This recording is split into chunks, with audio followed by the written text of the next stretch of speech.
Ahora, pues, toca defenderme de Meleto, el honrado y entusiasta patriota Meleto, según él mismo se confiesa, y con él del resto de mis recientes acusadores.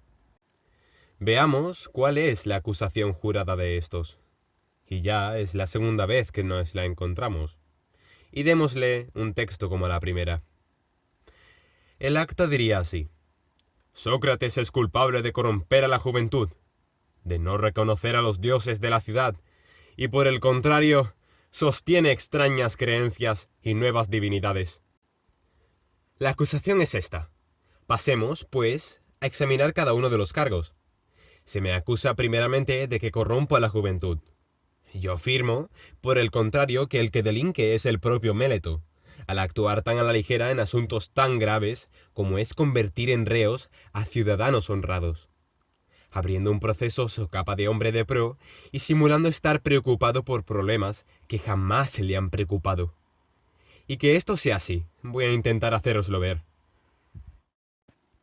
Acércate, Meleto, y respóndeme. ¿No es verdad que es de suma importancia para ti el que los jóvenes lleguen a ser lo mejor posible? Ciertamente. Así sea, pues, y de una vez, explica a los jueces aquí presentes quién es el que los hace mejores. Porque es evidente que tú lo sabes, ya que dices tratarse de un asunto que te preocupa. Y además, presumes de haber descubierto al hombre que los ha corrompido, que, según dices, soy yo, haciéndome comparecer ante un tribunal para acusarme. Vamos, pues diles de una vez quién es el que los hace mejores. Veo, Meleto, que sigues callado y no sabes qué decir. ¿No es esto vergonzoso y una prueba suficiente de que a ti jamás te han inquietado estos problemas? Pero vamos, hombre, dinos de una vez quién los hace mejores o peores. Las leyes. Pero, si no es eso lo que te pregunto, amigo mío, sino, ¿cuál es el hombre? Sea quien sea. Pues se da por supuesto que las leyes ya se conocen. Ah, sí, Sócrates, ya lo tengo. Esos son los jueces. ¿He oído bien, Meleto? ¿Qué quieres decir? ¿Que estos hombres son capaces de educar a los jóvenes y hacerlos mejores? Ni más ni menos. ¿Y cómo? ¿Todos o unos sí y otros no? Todos, sin excepción. Por era que te expresas de maravilla. Qué grande es el número de los benefactores, que según tú sirven para este menester. ¿Y el público aquí asistente? ¿También hace mejores o peores a nuestros jóvenes? También. ¿Y los miembros del consejo? Esos también. Veamos, aclárreme una cosa. ¿Serán entonces, Meleto, los que se reúnen en asamblea, los asambleístas, los que corrompen a los jóvenes? ¿O también ellos en su totalidad los hacen mejores? Es evidente que sí. Parece pues evidente que todos los atenienses contribuyen a hacer mejores a nuestros jóvenes. Bueno, todos menos uno, que soy yo, el único que corrompe a nuestra juventud. ¿Es eso lo que quieres decir? Sin lugar a dudas. Grave es mi desdicha, si esa es la verdad. ¿Crees que sería lo mismo si se tratara de domar caballos y que todo el mundo menos uno fuera capaz de domesticarlos y que uno solo fuera capaz de echarlos a perder? O más bien, no es todo lo contrario, que uno solo es capaz de mejorarlos, o muy pocos, y que la mayoría, en cuanto los montan, pronto los envician. ¿No funciona así, Meleto, en los caballos y en el resto de los animales? Sin ninguna duda, estéis o no estéis de acuerdo, Anito y tú. Qué buena suerte la de los jóvenes, si solo uno pudiera corromperlos, y el resto ayudarles a ser mejores. Pero la realidad es muy otra. Y se ve demasiado que jamás te han preocupado tales cuestiones, y que son otras las que han motivado que me hicieras comparecer ante este tribunal. Pero, por Zeus, dinos todavía, ¿qué vale más? ¿Vivir entre ciudadanos honrados o entre malvados? Así pues, hombre, responde, que tampoco te pregunto nada del otro mundo. ¿Verdad que los malvados son una amenaza y que pueden acarrear algún mal, hoy o mañana, a los que conviven con ellos? Sin lugar a duda. ¿Existe algún hombre que prefiera ser perjudicado por sus vecinos? ¿O todos prefieren ser favorecidos? Sigue respondiendo, honrado Meleto, porque además, la ley te exige que contestes. ¿Hay alguien que prefiera ser dañado? No, desde luego. Veamos, pues. Me has traído hasta aquí con la acusación de que corrompo a los jóvenes y de que los hago peores. ¿Y esto? ¿Lo hago voluntaria o involuntariamente? Muy a sabiendas de lo que haces, sin lugar a duda. ¿Y tú, Meleto, que aún eres tan joven? ¿Me superas en experiencia y sabiduría hasta el punto de haberte dado cuenta de que los malvados producen siempre algún perjuicio a las personas que tratan y los buenos algún bien? ¿Y me consideras en tal grado de ignorancia que no sepa si convierto en malvado a alguien de los que trato diariamente, corriendo el riesgo de recibir a la par algún mal de su parte? ¿Y que incluso haga este daño tan grande de forma intencionada? Esto, Meleto, a mí no me lo haces creer, y no creo que encuentres quien lo acepte. Yo no soy el que corrompe a los jóvenes, y en caso de serlo, sería involuntariamente. Y por tanto, en ambos casos, te equivocas o mientes. Y si se probara que yo los corrompo, desde luego tendría que concederse que lo hago de manera involuntaria. Y en este caso, la ley ordena advertir al presunto autor en privado, instruirle y amonestarle. Y no de buenas a primeras, llevarle directamente al tribunal. Pues es evidente que una vez advertido y entrado en razón, dejaría de hacer aquello que inconscientemente dicen que estaba haciendo. Pero tú has rehuido siempre el encontrarte conmigo, aunque fuera solo para conversar o para corregirme. Y has optado por traerme directamente aquí, que es de donde debe traerse a quienes merecen un castigo, y no a los que te agradecerían una corrección. Es evidente, Meleto, que no te han importado ni mucho ni poco estos problemas que dices te preocupan. Aclaremos algo más. Explícanos cómo corrompa a los jóvenes. ¿No es si seguimos el acta de la denuncia, enseñando a no honrar a los dioses que la ciudad venera y sustituyéndolos por otras divinidades nuevas? ¿Será por esto por lo que los corrompo? Precisamente eso es lo que afirmo. Entonces, y por esos mismos dioses de los que estamos hablando, explícate con claridad ante esos jueces y ante mí, pues hay algo que no acabo de comprender. O yo enseño a creer que existen algunos dioses, y en este caso, en modo alguno soy ateo ni delinco. O bien dices que no creo en los dioses del Estado, sino en otros diferentes. Y por eso me acusas. O más bien, sostienes que no creo en ningún dios, y que, además, estas ideas las inculco a los demás. Eso mismo digo, que tú no aceptas ninguna clase de dioses. Ah, sorprendente, Meleto.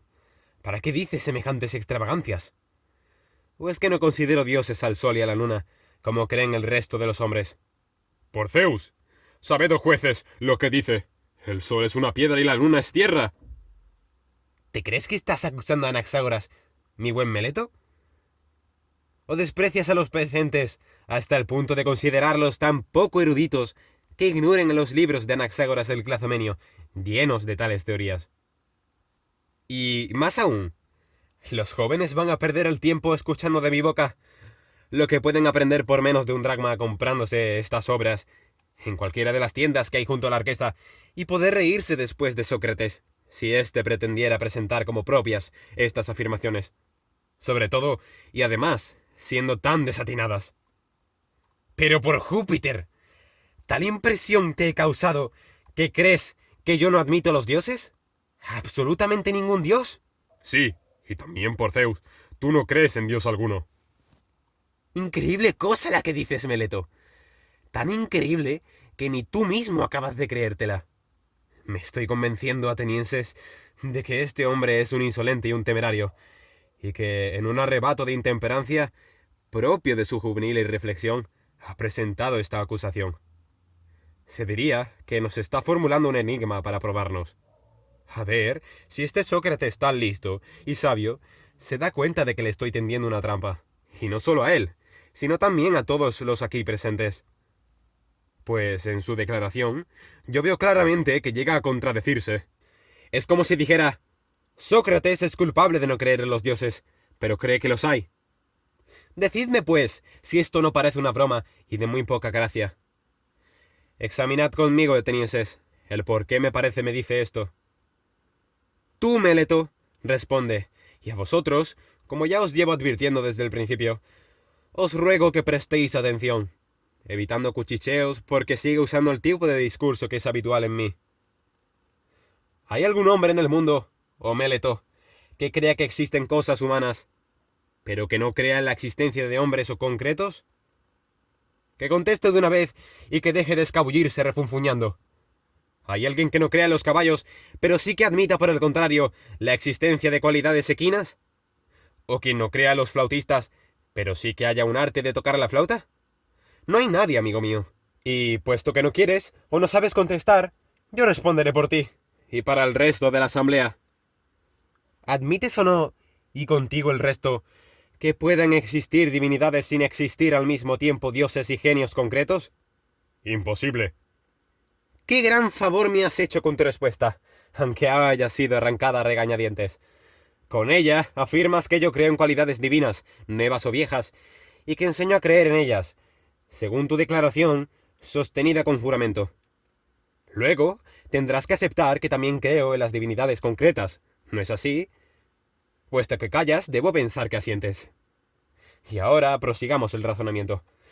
¿No es verdad que tenemos la creencia de que los genios son dioses, o hijos de los dioses? ¿Estás de acuerdo? ¿Sí o no? Lo estoy. En consecuencia, si yo creo en las divinidades como tú reconoces, y las divinidades son dioses, entonces queda bien claro que tú pretendes presentar un enigma y te burlas de nosotros. Pues afirmas por una parte que yo no creo en los dioses, y por otra, que yo creo en los dioses, puesto que creo en las divinidades. Y si éstas son hijas de los dioses, aunque fueran sus hijas bastardas, habidas de amancebamiento con ninfas o con cualquier otro ser, como se acostumbra a decir, ¿quién de entre los sensatos admitiría que existen hijos de dioses, pero que no existen los dioses? Sería tan disparatado como admitir que puede haber hijos de caballos y de asnos, o sea, mulos, pero que negar al mismo tiempo que existen caballos y asnos. Lo que pasa, Meleto, es que o bien pretendías engañarnos, probándonos con tu enigma, o que, de hecho, no habías encontrado nada realmente serio de qué acusarme. Y dudo que encuentres algún tonto por ahí, con tan poco juicio, que piense que una persona puede creer en demonios y dioses, y al mismo tiempo no creer en demonios, o dioses o genios. Es absolutamente imposible. Así pues, creo haber dejado bien claro que no soy culpable, si nos atenemos a la acusación de Meleto. Con lo dicho, basta y sobra. Pero, como he dicho machaconamente, hay mucha animadversión contra mí, y son muchos los que la sustentan. Podéis estar seguros de que eso sí es verdad. Y eso es lo que va a motivar mi condena. No esas incongruencias de Meleto y Anito, sino la malevolencia y la envidia de tanta gente. Cosas que ya han hecho perder demasiadas causas a muchos hombres de bien, y que las seguirán perdiendo, pues estoy seguro de que esta plaga no se detendrá con mi condena. Quizá alguno de vosotros, en su interior, me esté recriminando. ¿No te avergüenza, Sócrates, verte metido en estos líos a causa de tu ocupación, que te está llevando al extremo de hacer peligrar tu propia vida? A estos les respondería, y muy convencido, por cierto. Te equivocas completamente, amigo mío. Un hombre con un mínimo de valentía no debe estar preocupado por esos posibles riesgos de muerte, sino que debe considerar solo la honradez de sus acciones, si son fruto de un hombre justo o injusto. Según tu razonamiento, habrían sido vidas indignas las de aquellos semidioses que murieron en Troya, sobre todo el hijo de la diosa Tetis, para quien contaba tan poco la muerte si había que vivir vergonzosamente. Este despreciaba tanto los peligros que en su ardiente deseo de matar a Héctor para vengar la muerte de su amigo Patroclo, no hizo caso a su madre, la diosa, cuando le dijo: «Hijo mío, si vengas la muerte de tu compañero Patroclo y matas a Héctor, tú mismo morirás, pues tu destino está unido al suyo». Al contrario, tuvo a poco la muerte y el peligro, y temiendo mucho más el vivir cobardemente que el morir por vengar a un amigo, replicó: «Prefiero morir aquí mismo, después de haber castigado al asesino, que seguir vivo, objeto de burlas y desprecios, siendo carga inútil de la tierra, arrastrándome junto a las cóncavas naves». ¿Se preocupó, pues, de los peligros y de la muerte? Y así debe ser, atenienses.